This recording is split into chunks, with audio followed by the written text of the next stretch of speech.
Hello दोस्तों, स्वागत है आपका एक बार फिर से exams lab academy YouTube channel में। आज का जो हमारा क्वेश्चन है वो हाइट एंड डिस्टेंस से रिलेटेड है। आगे का क्वेश्चन हम लोग करने वाले हैं। पहले क्वेश्चन को समझेंगे, फिगर यहाँ पे बनाया हुआ है, इजी वे में सॉल्व करेंगे शॉर्ट ट्रिक में। Angle of elevation of a top of a chimney from foot of the tower is 60 degree. एक चिमनी है और एक टावर है, ठीक है।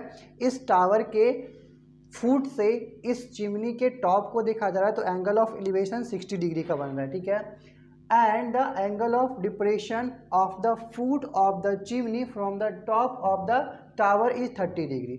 अब इस टावर के टॉप से इस चिमनी के फुट को देखा जा रहा है, तो एंगल ऑफ डिप्रेशन कितना डिग्री का बन रहा है? 30 डिग्री का बन रहा है। If the height of the tower is 40 meter, ये जो टावर है इसका हाइट क्या दिया हुआ है? 40 मीटर दिया हुआ है। तो आपसे पूछ क्या रहा है? इस चिमनी का हाइट पूछ रहा है, मतलब एक्स का वैल्यू पूछ रहा है। कैसे करेंगे, चलिए हम लोग सॉल्व करने की कोशिश करते हैं। अगर सबसे पहले हम लोग इस टावर वाले ट्रायंगल में चले, ट्रायंगल बी डी सी में, तो टैन थीटा का वैल्यू रखेंगे। पहले देखिए यहाँ पे अगर ये 30 डिग्री है तो इसके अकॉर्डिंग ये भी पैरेलल है, तो ये भी क्या हो जाएगा? 30 डिग्री का हो जाएगा। तो टैन 30 का वैल्यू क्या हो जाएगा? Tan 30 degree is equal to हो जाएंगे 1/√3। टैन थीटा बराबर होता है P/B, यानी 1 जो हो जाएगा वो P हो जाएगा और 3 हो जाएगा B ब्रेथ। 1 हम लोग किसको मानेंगे? हम लोग इस ट्रायंगल में चल रहे हैं, तो ये जो वैल्यू हो गया हमारा, यहाँ से यहाँ तक हमारा 1 है, ठीक है। 1 यूनिट ध्यान देना है।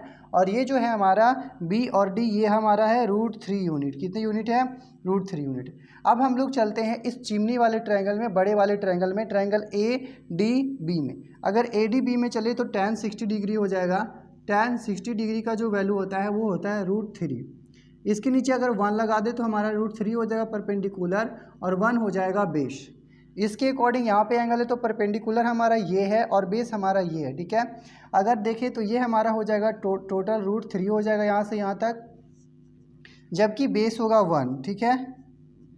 बट हम लोग देखेंगे कि बेस दो डिफरेंस हो रहा है, एक √3 हो रहा है, एक 1 हो रहा है, तो दोनों को हम लोग एक जैसा बनाने की कोशिश करेंगे। तो अगर हम लोग 1 में √3 से मल्टीप्लाई कर देते हैं तो ये हमारा बन जाएगा √3। अब 1 वाला रेशियो यहाँ पे था, अगर इसमें हम लोग √3 से मल्टीप्लाई किए हैं तो हमें इसमें भी √3 से मल्टीप्लाई करने पड़ेंगे। तो ये कितना हो जाएगा? ये हो जाएगा अब 3। हाइट ऑफ द चिमनी 3 आ गया। अब यहाँ पे देखा जाए tower, height of the tower 1 है। हम लोग यहाँ से कंपेरिजन कर लेंगे। जो 1 का रेशियो है वो 40 मीटर दिया गया है क्वेश्चन में, तो 1 यूनिट इज इक्वल टू कितने मीटर हो जाएंगे? 40 मीटर। आपसे पूछा क्या जा रहा है क्वेश्चन में? Height of the chimney, chimney का वैल्यू हमने कितना निकाला है? 4 निकाला है। तो 3 निकाला है, तो 3 यूनिट का वैल्यू कितना हो जाएगा? 40 × 3 120 मीटर। ये है इसका आंसर